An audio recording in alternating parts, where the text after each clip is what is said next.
Hey, good afternoon to you, Chuck here at Pals. So we got a Hyundai in, and the customer's complaint was they were losing brake fluid.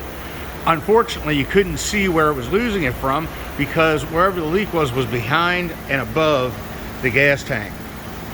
So we had to get authorization to remove the gas tank, and what we found was this car is from up north, and it had a leak in this very, very corroded section of line.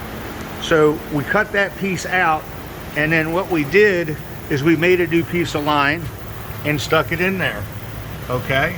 And you can see the flare there, and you can see the flare there, where we union the two good pieces of line back together. This happens quite a bit from northern cars because of corrosion. So we got it all flared out, we bled the brakes, we're getting ready to put the gas tank back in, and this customer will be back on the road good as new. So if you've got a brake line leak, bring it to Pals. We'll gladly help you with that. Even if it means fabricating a line for you. We do fabrication work for all kinds of things on cars. So bring it to Pals. Hope to see you soon with your brake leak.